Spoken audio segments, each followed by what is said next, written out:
ਅੱਜ ਸਾਡੇ ਨੌਜਵਾਨ ਕੌਂਸਲਰ ਛੋਟੇ ਵੀਰ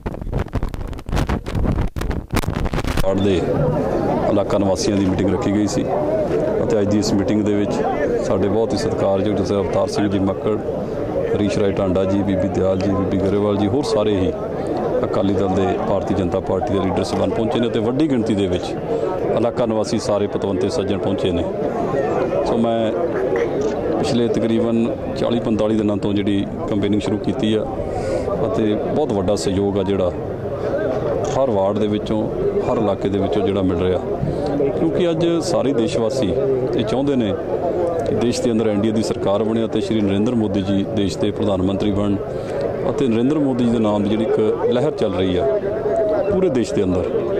ਸੋ ਇਸ ਲਈ ਆਉਣ ਵਾਲੇ ਸਮੇਂ ਦੇ ਵਿੱਚ ਬੜਾ ਸੁਨਹਿਰੀ ਮੌਕਾ ਲੁਧਿਆਣਾ ਵਾਸੀਆਂ ਕੋਲੇ, ਕਿਉਂਕਿ ਪੰਜਾਬ ਦੇ ਅੰਦਰ ਅਕਾਲੀ ਦਲ ਬੀਜੇਪੀ ਦੀ ਗਵਰਨਮੈਂਟ ਆ, ਕਾਰਪੋਰੇਸ਼ਨ ਦੇ ਵਿੱਚ ਅਕਾਲੀ ਦਲ ਬੀਜੇਪੀ ਦਾ ਮੇਅਰ ਆ ਅਤੇ ਕੇਂਦਰ ਦੇ ਵਿੱਚ ਐਨਡੀਏ ਦੀ ਸਰਕਾਰ ਬਣ ਜਾ ਰਹੀ ਆ। ਸੋ ਇਸ ਲਈ ਸਾਰਿਆਂ ਦੀ ਕੋਆਰਡੀਨੇਸ਼ਨ ਦੇ ਨਾਲ ਹੀ ਜੋ ਵੀ ਡਿਵੈਲਪਮੈਂਟ ਦੇ ਕੰਮ ਨੇ ਲੁਧਿਆਣਾ ਸ਼ਹਿਰ ਦੇ, ਉਹ ਸਾਰੇ ਅਸੀਂ ਪਹਿਲ ਦੇ ਆਧਾਰ 'ਤੇ ਕਰਾਵਾਂਗੇ। ਕਿਸੇ ਵੀ ਇਲਾਕਾ ਨਿਵਾਸੀ ਨੂੰ ਕੋਈ ਸ਼ਿਕਾਇਤ ਦਾ ਮੌਕਾ ਨਹੀਂ ਮਿਲੇਗਾ। ਜੋ ਵੀ ਉਹਨਾਂ ਨੂੰ ਸਾਡੇ 'ਤੇ ਆਸਾਂ ਨੇ, ਉਮੀਦਾਂ ਨੇ, ਉਹਨਾਂ 'ਤੇ ਪੂਰੇ ਉਤਰਾਂਗੇ। ਅੱਜ 45 ਦਿਨ ਹੋ ਗਏ, ਤੁਸੀਂ 18 ਸਰਵੇ ਵੀ ਕਰ ਚੁੱਕੇ ਹੋ। ਕਾਂਗਰਸ ਕੋਲ ਹਾਲੇ ਤੱਕ ਕੋਈ ਉਮੀਦਵਾਰ ਨਹੀਂ ਹੈ, ਤੁਸੀਂ ਕੀ ਕਹਿਣਾ ਚਾਹੋਗੇ? ਦੇਖੋ, ਤਾਂ ਕਾਂਗਰਸ ਵਾਲੇ ਦੱਸ ਸਕਦੇ ਆ। ਮੈਂ ਸਮਝਦਾ ਕਿ ਮਨੀਸ਼ ਤਿਵਾੜੀ ਜੀ, ਜਿਨ੍ਹਾਂ ਨੂੰ 5 ਸਾਲ ਪਹਿਲਾਂ ਲੋਕਾਂ ਨੇ 1.25 ਲੱਖ ਵੋਟ ਨਾਲ ਜਿਤਾਇਆ ਸੀ, ਉਹ ਜਿੱਤਣ ਤੋਂ ਬਾਅਦ ਉਹਨਾਂ ਨੇ ਲੋਕਾਂ ਦੀ ਕੋਈ ਸਾਰ ਨਹੀਂ ਲਈ, ਲੋਕਾਂ ਦੇ ਵਿਸ਼ਵਾਸ ਨੂੰ ਕਾਇਮ ਨਹੀਂ ਰੱਖ ਸਕੇ। ਇਹੀ ਕਾਰਨ ਹੈ ਕਿ ਅੱਜ ਲੁਧਿਆਣੇ ਦੇ ਲੋਕਾਂ ਨੂੰ ਫੇਸ ਨਹੀਂ ਕਰ ਸਕਦੇ। ਉਹ ਕੋਈ ਨਾ ਕੋਈ ਬਹਾਨਾ ਲਾ ਕੇ ਇਲੈਕਸ਼ਨ ਲੜਨ ਤੋਂ ਟਲ ਰਹੇ ਨੇ। ਹੋਰ ਵੀ ਕਿਸੇ ਕੈਂਡੀਡੇਟ ਦਾ ਨਾਮ ਜਿਹਦਾ ਵੀ ਆਉਂਦਾ, ਕੋਈ ਵੀ ਇੱਥੋਂ ਚੋਣ ਲੜਨ ਲਈ ਤਿਆਰ ਨਹੀਂ ਹੈਗਾ। ਸੋ ਇਸ ਲਈ ਜਿਹੜੀ ਮੈਂ ਸਮਝਦਾ ਕਿ ਕਾਂਗਰਸ ਨੇ ਇਹ ਇਲੈਕਸ਼ਨ ਤੋਂ ਪਹਿਲਾਂ ਜਿਹੜੀ ਆਪਣੀ ਹਾਰ ਆ ਮੰਨ ਲਈ ਹੈ।